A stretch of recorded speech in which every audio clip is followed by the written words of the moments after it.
Olá, tudo bem? Eu sou o pastor Cláudio Rosa, mais uma vez com vocês, aqui pelo canal que diz a Bíblia, um canal de apologética cristã, defesa da fé, defesa da palavra do Senhor diante de tantos desvios doutrinários que aí estão, cumprindo aquilo que está escrito em Judas, onde ele vem dizendo para nós defendermos a fé, no versículo 3 do capítulo 1 da carta que Judas escreveu. Muito bem, nós vamos falar sobre o que as testemunhas de Jeová falam sobre a Trindade. Eles dizem que a Trindade não existe. E nós vamos usar o site de ensino deles para mostrarmos o que eles dizem e refutarmos biblicamente. Quero agradecer a você que é inscrito no canal, que continue dando o seu like. Por favor, nos ajude. Quando você dá o seu like, fortalece o canal. Compartilhe, comente e ao final, você que está chegando agora, possa se inscrever no canal e também acionar o sininho para receber as notificações. Nós vamos para a nossa vinheta e já voltamos com o assunto.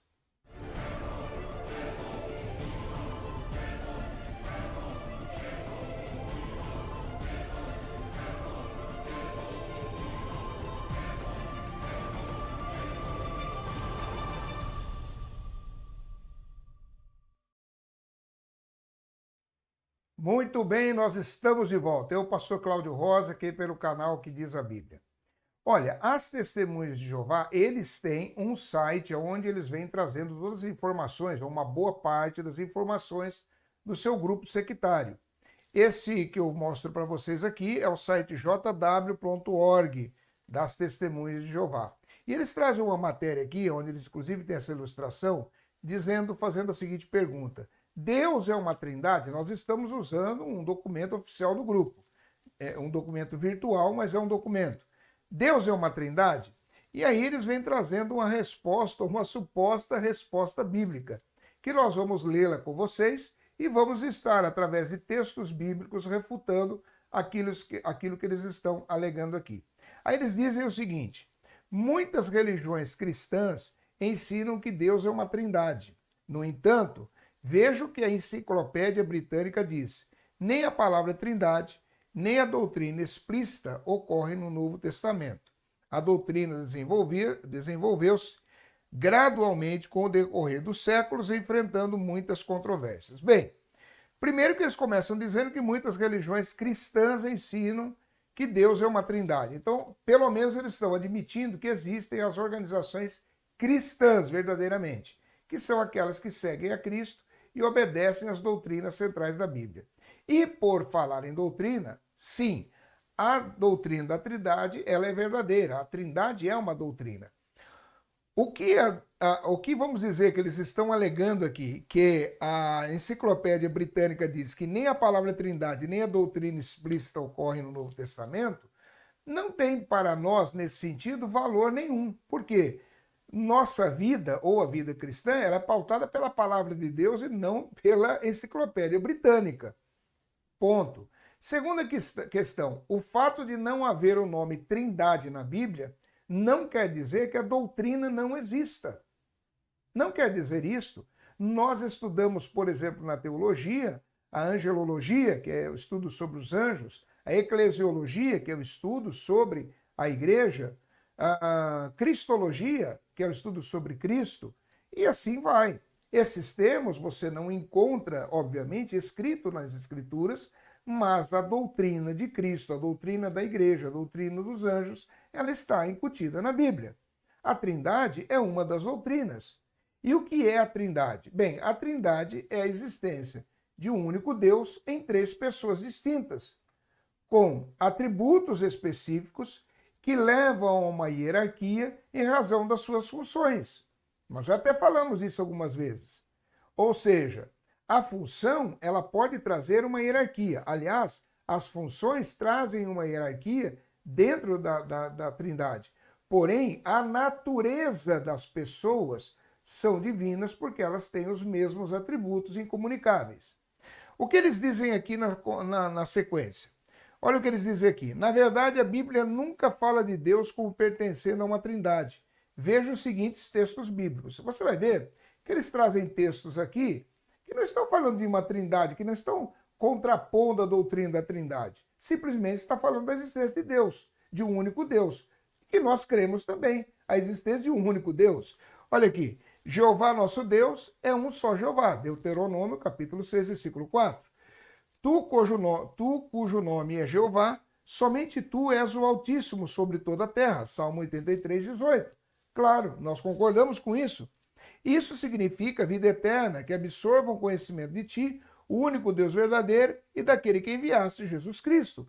João, capítulo 17, versículo 3. E Deus é apenas um, Gálatas 3:20. Porque a maioria das religiões cristãs diz que Deus é uma trindade? Bem, aí nós vamos responder o porquê. Começamos já dizendo, porque dentro da trindade são três pessoas, ou no único Deus, né? Deus existe em três pessoas distintas, e estas pessoas têm esses atributos incomunicáveis, quais sejam eles, a onipresença, onipotência, eternidade, presciência. Então, todos esses atributos estão nas três pessoas. Agora, nós vamos ver que estas pessoas, elas têm as funções específicas e são chamadas de Deus na própria Bíblia. Por exemplo, o Pai. 1 Coríntios, capítulo 8. Vamos vir aqui. Primeira carta aos Coríntios, no seu capítulo de número 8 e o versículo de número 6. O apóstolo Paulo diz assim, deixa eu trazer aqui. Todavia, para nós há um só Deus, o Pai, de quem são todas as coisas e para quem existimos. É um só Senhor, Jesus Cristo, pelo qual são todas as coisas e também por ele. Ou seja, aqui está falando de um só Deus e chamando de Pai. Primeiro ponto. Ainda falando sobre o Pai, em João, Evangelho de João, no seu capítulo de número 20 e o versículo de número 17, diz assim: recomendou-lhe Jesus, não me detenhas, porque ainda não subi para o meu Pai, mas vai ter com os meus irmãos e diz-lhes, subo para o meu Pai e vosso Pai, para o meu Deus e vosso Deus. Ou seja, aqui a Bíblia tratando Deus como Pai, a primeira pessoa da Trindade.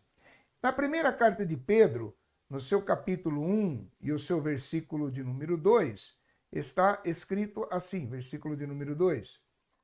Eleitos segundo a presciência de Deus Pai, em santificação do Espírito, para a obediência e para a aspersão do sangue de Jesus Cristo, graça e paz vos sejam multiplicadas. Ou seja, aqui, então, nesses três textos que nós mostramos, a Bíblia está tratando Deus na pessoa do Pai.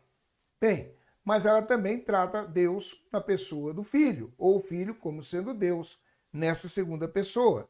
Romanos, vamos pegar aqui a carta aos Romanos, no seu capítulo de número 9 e o versículo de número 5, que diz assim: deles são os patriarcas e também deles descende o Cristo, segundo a carne, o qual é sobre todos Deus bendito para todos sempre. Amém. Ou seja, Paulo aqui, inspirado pelo Espírito Santo de Deus, está colocando essa condição, que Jesus Cristo é Deus, bendito sobre todo o sempre.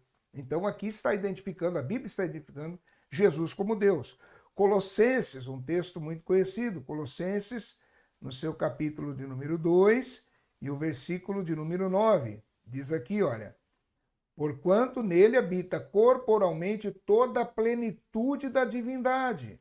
Então, toda a plenitude da divindade estava em Cristo, Jesus sendo plenamente homem, 100% homem e 100% Deus.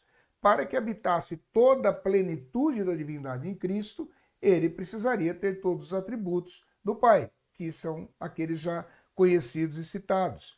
João, Evangelho de João, capítulo de número 10, e o seu versículo 30, diz assim, Jesus falando, eu e o Pai somos um. E aqui você vê que ele está, se ele falasse assim, eu e o Pai sou um, aí seria complicado, mas ele diz, eu e o Pai somos um. São duas pessoas. E aqui está colocando ele na mesma condição de divindade. João, capítulo 1, no seu versículo de número 1, diz lá, no princípio era o verbo, e o verbo estava com Deus, e o verbo era Deus. As testemunhas de Jeová, nesse versículo aqui, elas colocam diferente, elas colocam esse Deus aqui, que é a última palavra do versículo, eles colocam em minúsculo. Isto é um grande problema para eles, porque eles admitem a existência de um Deus menor. E isto os coloca em rota de colisão com o texto que eles usam para se identificarem como testemunho de Jeová, que é Isaías 43:10, onde realmente Deus ali vem dizendo que não admite a existência de um outro Deus. Espera aí, se não admite a existência de um outro Deus, escrito inclusive em letras minúsculas, e aqui eles colocam em letra minúscula, eles colocam lá, no princípio era a palavra, e a palavra estava com Deus, e a palavra era um Deus. Na tradução do Novo Mundo está assim, ou seja, eles admitem a existência de um Deus, que é Jeová, e de um Deus menor, que seria Jesus. E aí eles têm um grande problema. Mas o texto sagrado, no seu original, diz: no princípio era o verbo, Jesus, e o verbo Jesus estava com Deus, o Pai, e o verbo era Deus, o Filho. Sempre como nós falamos, se você separa as pessoas, você não vai ter nenhum tipo de problema. João, capítulo 20, no seu capítulo 20, e o versículo de número 28, diz assim: quando Tomé ele foi surpreendido por ter sido visitado ali por Jesus, ele diz assim: respondeu-lhe Tomé, Senhor meu e Deus meu. E aqui nós não podemos fazer um anacronismo, porque as testemunhas de Jeová, eles dizem assim, que mais ou menos assim, que Tomé, quando ele viu Jesus com a marca dos cravos nas mãos, ele disse: meu Deus, alguma coisa nesse sentido, que é uma frase falada coloquialmente hoje em dia. Naquela época, os judeus não falavam dessa forma e não tinham esse tipo de expressão. Isso é um anacronismo que eles fazem. Não, mais uma vez, Tomé aqui, ele está exclamando e dizendo, reconhecendo Jesus como Deus. Senhor meu e Deus meu. E o Espírito Santo fez questão de que se colocasse assim. Ele instruiu João para que ele escrevesse dessa forma. E nós cremos na inspiração divina da Bíblia. Se as testemunhas de Jeová não creem, isso é um problema deles. Nós cremos.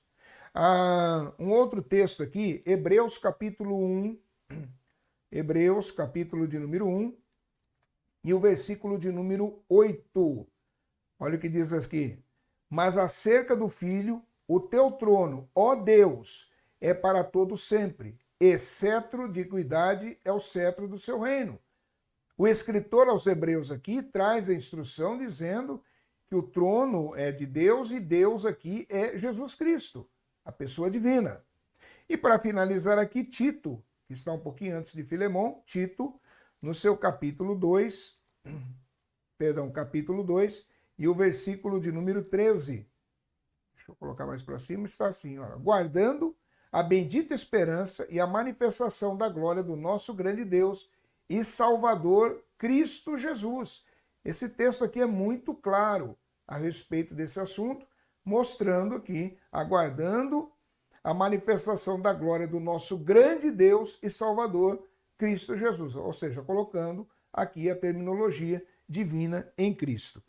E por final, o Espírito Santo também é colocado como Deus pelas Escrituras, aonde, por exemplo, Atos dos Apóstolos, um texto conhecido, Atos dos Apóstolos, no seu capítulo 5, onde vem falando aqui no versículos 3 e 4.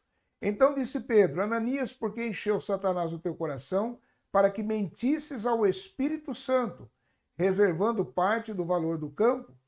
Conservando-o, porventura, não seria teu, e vendido não estaria em teu poder? Como, pois, assentaste no coração este desígnio, não mentistes aos homens, mas a Deus. Ora, aqui nós temos duas situações bem distintas, que se fundem, mostrando que o Espírito Santo é uma pessoa e é uma pessoa divina, é Deus. Por quê? Porque o próprio apóstolo Pedro está aqui declarando isto nesta fala que ele teve com Ananias. Primeira carta aos Coríntios, capítulo de número 2 e o seu versículo de número 11, o apóstolo Paulo vem dizendo aqui, deixa eu voltar aqui, porque qual dos homens sabe as coisas do homem, senão o seu próprio espírito que nele está? Assim também as coisas de Deus, ninguém as conhece senão o Espírito de Deus. Uma prova de que o Espírito Santo é onisciente, ele é onipresente, ou seja, ele tem os atributos do Pai. Segunda carta aos Coríntios, vamos lá para a segunda carta aos Coríntios agora, no seu capítulo 3, e o seu versículo de número 17, que diz assim: Ora, o Senhor é o Espírito, e onde está o Espírito do Senhor, aí a liberdade. Esse também é um texto que traz um axioma teológico mostrando que o Espírito Santo é Deus, é uma pessoa da Trindade. Quando nós finalizamos aqui, como eles colocaram Gálatas capítulo 3, versículo 20, deixa eu colocar aqui Gálatas 3, 20, porque eles citaram lá. Gálatas capítulo 3, no seu versículo de número 20, diz aqui, né? Ora, o mediador não é um, mas Deus é um. E nós cremos em um único Deus, nós não somos triteístas pelo fato de crermos na doutrina da Trindade. Porque nós não cremos em três deuses, nós cremos em um único Deus que se manifesta e executa toda a sua graça e todos os seus decretos através das três pessoas distintas que compõem a divindade. Amém? Mais uma vez eu quero agradecer a sua participação aqui no canal, convidá-lo e lembrá-lo a estar sempre dando o seu like, compartilhando e também comentando. Nós gostamos de receber os comentários para sabermos qual é a sua opinião. Você pode dar a sua opinião através dos comentários. E você que pela primeira vez ou alguns dias já está nos seguindo aí, se ainda não é inscrito no canal, se inscreva, acione o sininho para receber as notificações de novos vídeos e das lives também e estar sempre conosco. Deus abençoe a sua vida e até o próximo vídeo, em nome de Jesus.